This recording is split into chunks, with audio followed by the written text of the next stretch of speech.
Olá, Fábio. Olá, ouvintes. Um ótimo dia a todos. Graças a Deus, muito bem, pós esse feriado aí de 1º Feriadão de cumprido, maio. né, tia? Um feriado para parabenizar todos os trabalhadores aí que fazem a nossa cidade, em especial os meus colegas lá do laboratório, todos que já passaram e construíram com a gente essa história aí de 37 anos. Que coisa boa, né? E aí vai se construindo.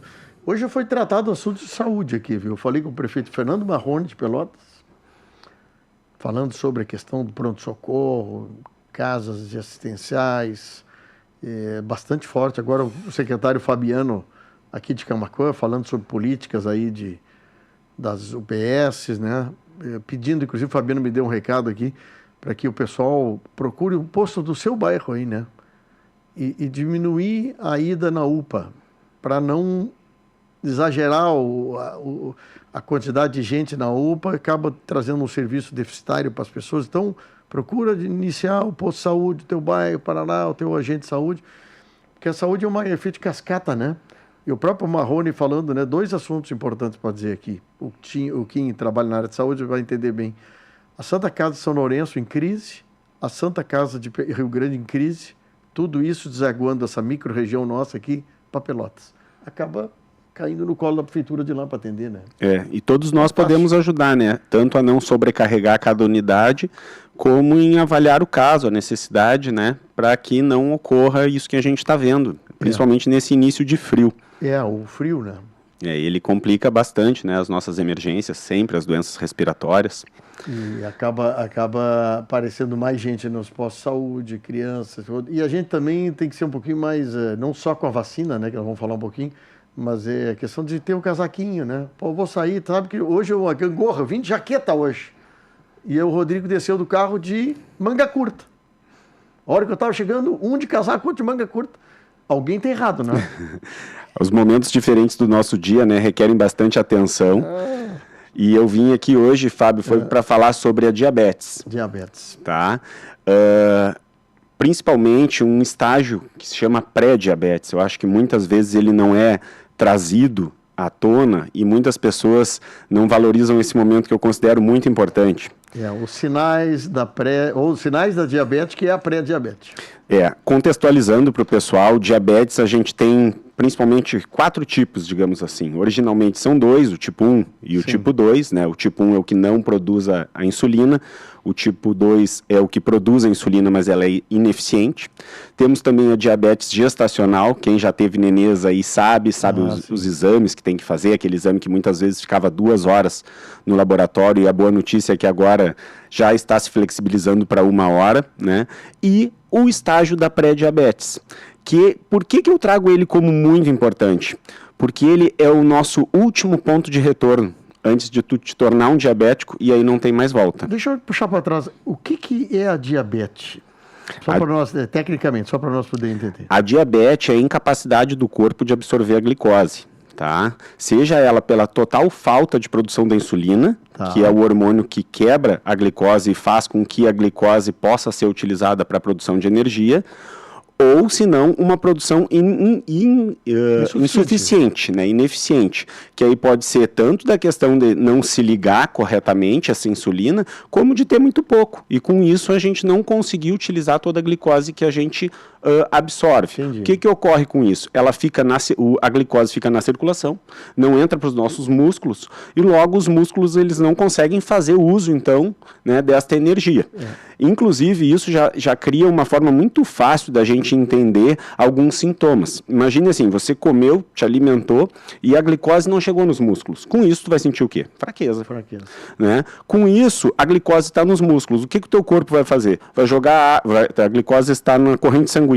Com isso, o que o teu corpo vai fazer? Botar água lá para diluir essa glicose. Com isso, o que vai fazer? Maior vontade de urinar. Por quê? Porque tu tá cheio de água na tua corrente sanguínea. Então, são várias situações. Outra coisa que vai ocorrer, e que esse é um fator muito importante, emagrecimento, né? Por quê? Porque tu não está absorvendo a glicose não está entrando para os músculos, então, muitas vezes, aquele emagrecimento que é entendido como uma coisa super saudável, pô, emagreci, né? Várias vezes eu estou atendendo as pessoas, né? E aí a pessoa me relata que emagreci 10, 15 quilos. Tá, mas tu fez dieta, tu te reeducou, tu utilizou algum medicamento novo, que agora temos vários? Não, eu emagreci do nada.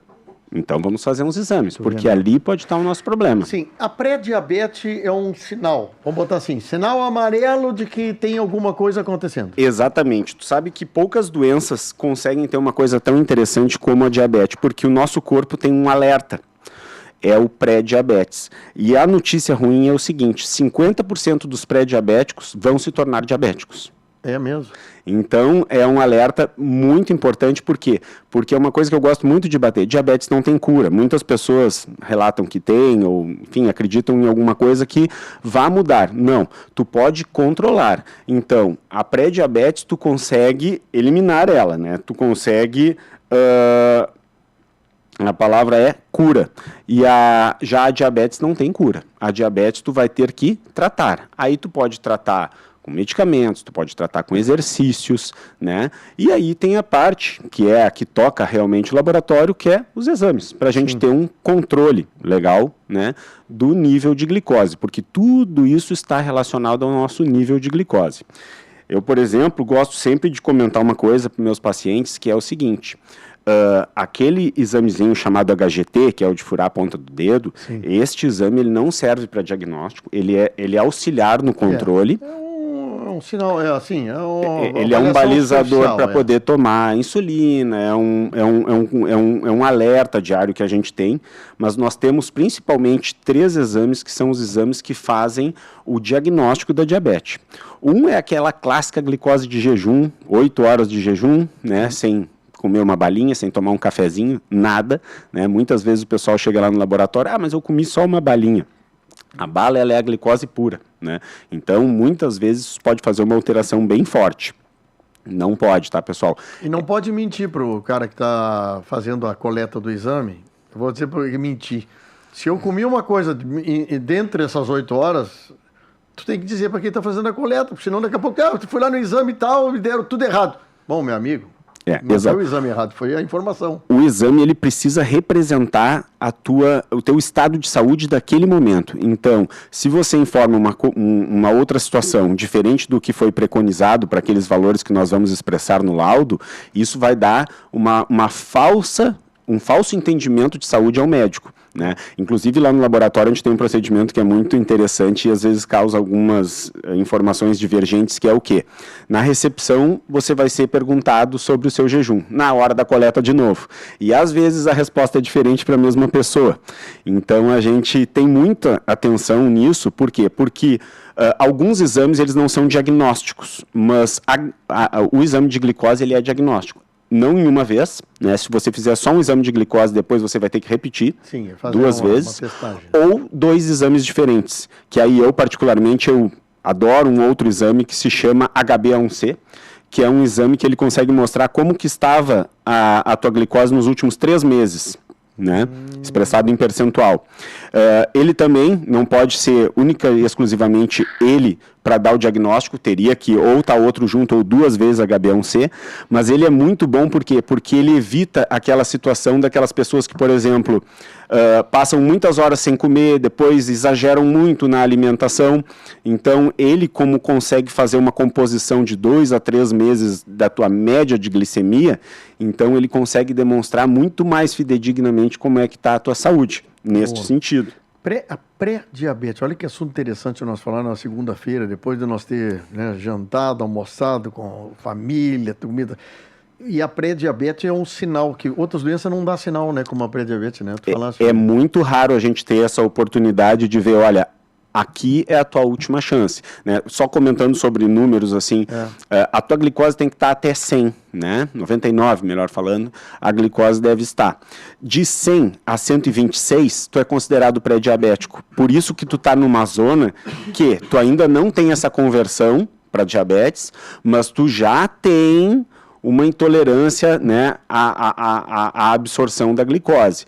Então é um momento que eu conheço muitas pessoas que estão lá fazendo e ainda chegam e o pessoal meio que se sente tranquilo. Ah, não tem diabetes, sou só pré-diabético. Não, encare já como uma situação muito importante. Genético também é outra coisa importante, né? Mãe, vó, avô, pai, essas coisas hereditárias. Fábio, existe um algoritmo para ver quem deve testar, né? E dentro deles, uma das coisas mais importantes é, olha, você tem pais diabéticos, né, familiares diabéticos, a tua idade, a questão do sedentarismo, né, que eu acho que esse pega uma grande parte da população. No algoritmo tu marca se tu é sedentário ou não, pelo menos meia hora de atividade por dia, considerando inclusive às vezes as tuas atividades diárias. Então isso é muito bacana de colocar aqui, porque o pessoal já vai se encaixando na necessidade de estar indo procurar um médico, estar indo fazer um check-up no laboratório, né? E que muitas vezes começa com um sintoma pequeno, não precisa ser um sintoma grande para fazer com que a pessoa vá procurar a ajuda, né? Tu tem uma estatística a partir de que idade a gente já pode ter essas pré-diabetes? Assim, ó, o que acontece? A orientação é, acima de 35 anos, tu já tem que começar a estar fazendo esses rastreios. Né? Eu te contei uma vez, eu tinha um filho de um amigo meu, que deve estar homem já feito, né? O guri tinha 6, 7 anos com diabetes. Agora a gente tem, o que acontece? Antigamente, geralmente crianças eram diabéticos do tipo 1, nasciam já sem produzir insulina, nós introduzíamos a insulina exógena nele. Então, o que acontece? Com a diferença de alimentação que a gente vem hoje em dia e com o sedentarismo, o pessoal já fica em casa, uso, né, de telas, jogos, hoje em dia está se diagnosticando muito mais diabetes tipo 2 em jovens. Material altamente processado, eu tô fugindo desse negócio, assim, impressionante como eu brigo com esse negócio altamente processado. O Edson Belli está dizendo o seguinte sobre a questão do mel, né? Ele está falando aqui, né, que o mel é um produto que a gente tem em casa, muita gente gosta do mel, mas ele é o exagero, o uso do mel contínuo em grande escala acaba sendo glicose pura. Alto teor de glicose.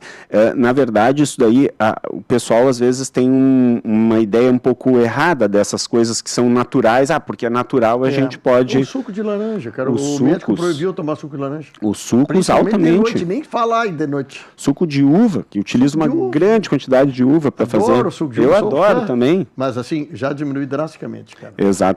Então, todas essas coisas, além do que o pessoal entende açúcar como, né, o próprio açúcar refinado. A gente tem questões dos carboidratos, massas, pães, que desdobram a glicose diretamente. Então, tudo isso daí, aí cabe também a orientação de buscar um endócrino, né? O profissional que trata... que estudou para tratar a diabetes é um endocrinologista.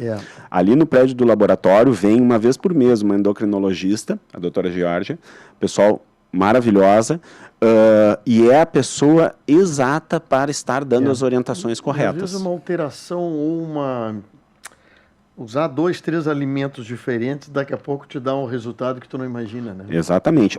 O controle de alimentação e exercícios físicos, eles conseguem fazer um milagre, né? Tem pessoas que conseguem controlar apenas com alimentação e exercício físico. Claro que não é todas as pessoas, né? E os exames vão poder estar demonstrando isso. Uma pergunta aqui de um ouvinte. Qual o pior tipo de tipo 1 ou tipo 2 da diabetes? Ele pergunta também aqui se... O que acontece? Ninguém morre de diabetes, né? A pessoa morre das complicações da diabetes.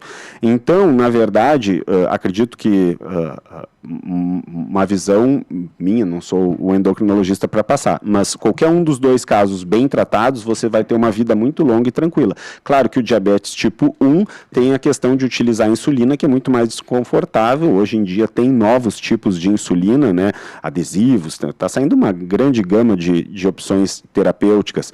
E o tipo 2 normalmente consegue só tomar um comprimidinho, né?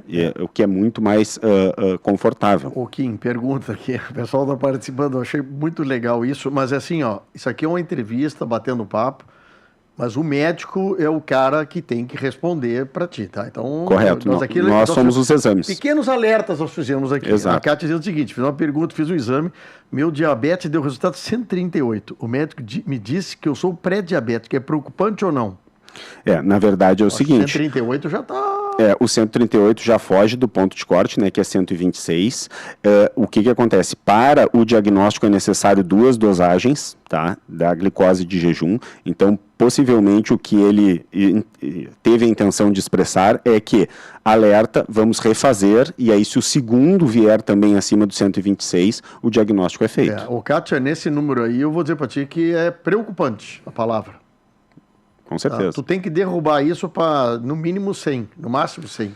Daí para... Agora, acima disso, é uma pessoa jovem, tá, coisa que tem...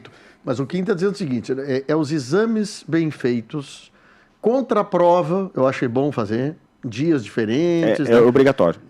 Daqui a pouco o ambiente, estava muito agitado no fim de semana, daqui a pouco faz no meio da semana, tenta daqui a pouco dar uma tranquilizada no sono, para te fazer a conta-prova também numa hora boa, né, Kim? Eu acho que tudo é importante. Né? Existe todo um algoritmo, e eu sempre acho, e vários colegas médicos acabam gostando muito, de fazer a glicose de jejum com A1C, que é a hemoglobina glicada junto. Por quê? 2 exames diferentes, os 2 têm que dar uma alteração para ter, então, o diagnóstico, né?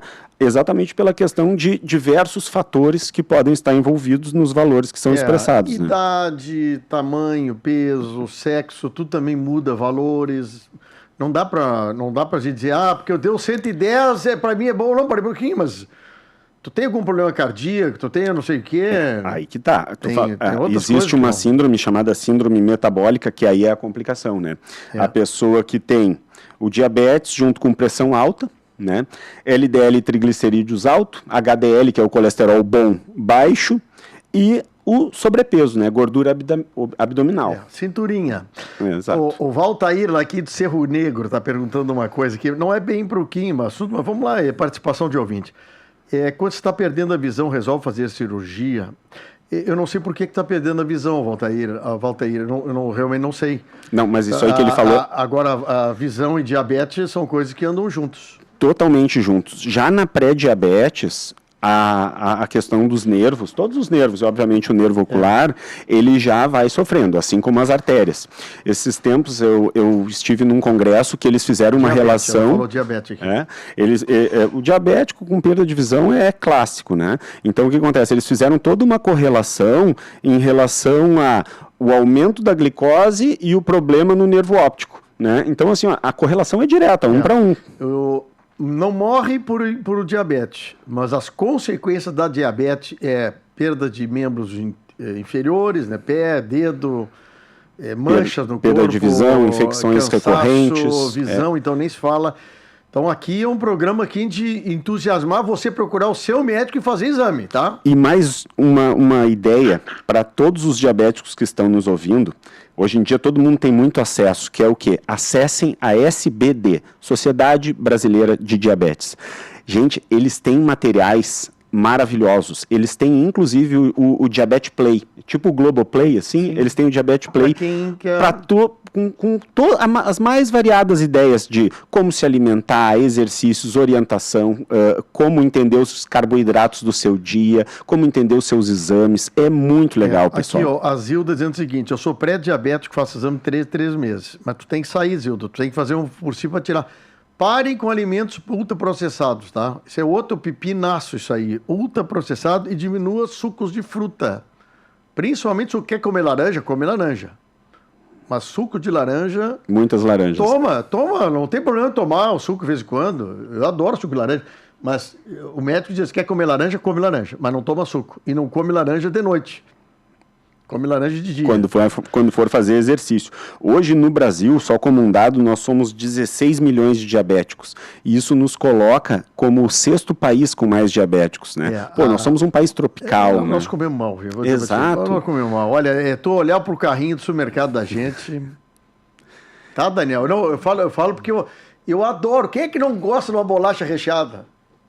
Eu tenho paixão, mas tento não comer, não como. De vez em quando vocês trazem uma bolacha, eu como ali. O problema é o seguinte, tem gente que faz o café da manhã com bolacha recheada. E põe açúcar no café. Quer dizer, aqui nós tiramos o açúcar do café, não sei se tu viu ali, nós tiramos o açúcar do café. O cara que quiser botar açúcar, ele vai botar o açúcar dele. Porque ele não pode contaminar o resto da equipe toda porque ele queria açúcar no café. Não, tiramos o açúcar do café, agora o cara põe. Mas é o seguinte, diminuímos em 1/5, 1/6 o número de quilo de açúcar que a gente consome na rádio. Com certeza. E a pessoa está gostando de tomar café com pouco açúcar. Tá bom, acho que E isso também traz muito a questão da infância, né? A gente tem lido bastante dos primeiros 1000 dias de uma criança, que dali vão levar níveis que o teu corpo vai tentar respeitar o resto da vida. Então fica esse alerta que o Fábio acabou de colocar sobre colocar o açúcar, né? É o lanche da criança, é aquele hiperestímulo de balas e doces e chocolates o tempo inteiro. Vou acalmar a criança, vou dar uma balinha para ele. É na infância que a gente acaba treinando, né, a pessoa para ser um adulto muito acostumado a essas... Eu sou chocolatra, adoro doce. Maravilhoso. Sou rato de geladeira para doce, mas assim, eu tento me conter. Eu tenho que me conter, porque senão, eu não posso abrir. Se eu comprar 3 quindim no dia, tô ralado. Eu tenho que comprar um só. Exato, essa questão da programação neurolinguística. Se tu vê 3, tu vai comer 3. Se tu vê 1... É só mais meio, então. Aí tu vai lá no 1,5, entendeu? Aí tu vai... Mas amanhã vai estar velho o quindim. Vou lá e pá. Mas, Kim, é bom que tu vinha aqui para nós até trazer assuntos importantes, mas se nós conseguir alertar as pessoas para fazer o examezinho... E olha, aquele examezinho que a gente faz da picada, que nas farmácias fornecem para a gente, é legal a gente saber disso, mas obviamente o exame de sangue é que vai te dar o detalhamento todo que precisa. Tá? Exato. Eu quero só um último parabéns, eu iniciei dando parabéns, vou terminar, para os meus colegas da Imunize ali, né, que foram agraciados no Troféu Costa Doce até quinta-feira. Muito bem, é um evento. Que tem o jantar. Quero parabenizar a Bruna pelo trabalho dela, 2 anos da Imunize já recebendo um prêmio tão bacana como esse, nos deixa muito orgulhoso. Muito foco. Muito foco e vontade, né, no trabalho. Parabéns mesmo. E um abraço a todos, obrado pelo espaço aqui, Fábio. Bom. Excelente. Sempre bom, o Renato brincando aqui. Eu me cuido, como um pudim por semana. Aqui o Jorge está perguntando um negócio, mas existe muita receita caseira para algumas coisas, né? Isso é uma coisa delicada de falar, né? Que bem delicado. Eu ouço muito. A berinjela, é o limão, o vinagre, não sei o quê. Exatamente. Olha, Jorge, assim, ó, a coisa das vovozinhas, dos índios, tem muita coisa legal. O chá, tem muita coisa boa nisso, entende? Eu não posso entrar nesse assunto, porque daqui a pouco vou dizer, não, o Fábio disse que usar uma xícara de chá, tal coisa, resolve o assunto. Não é aí. Tu pode fazer junto, né? E tem médicos hoje, né, Kim? Tem médicos que estão buscando também aprender um pouco sobre essa questão das coisas naturais. Eu acho muito legal isso quando o médico também se abre também para estudar isso, para te receitar coisas legais, né? É bacana, mas existe uma coisa chamada medicina baseada em evidências, né? Eu, particularmente, só vou a médicos com esse pensamento, né? Que é aquilo que tem um estudo que demonstra, né, que foi estudado com determinado número de pessoas, que demonstrou que realmente é efetivo, porque o que acontece? Tem coisas que depois você não tem como voltar no tempo. Né? Ficou tomando um chá, deveria ter tomado um medicamento que é efetivo no controle, e aí a situação se agrava. Olha, um dia desse eu contei pro pessoal aqui uma foto que eu vi da praia de Copacabana em 1960, 50 e poucos, tá? Eu seguido olho essa foto num lugar que eu vou, e todas as pessoas, 95% das pessoas que estão lá de biquíni na beira da praia, homens e mulheres, todos magrinhos. O que mudou de 1950 e pouco, 60 para cá aqui? Mudou muita coisa. Mudou o jeito que nós comemos. O jeito que a gente se alimenta. Lá tu comia da horta da casa. O Netflix, para ficar em casa, deitado. O celular, então... As pessoas, as mulheres elegantes com aqueles maiô grudadinho, coladinho, maiô comprido, assim, não tinha biquíni, né? Os homens com aqueles calção comprido, todos magros. Isso de 1950 e poucos para agora.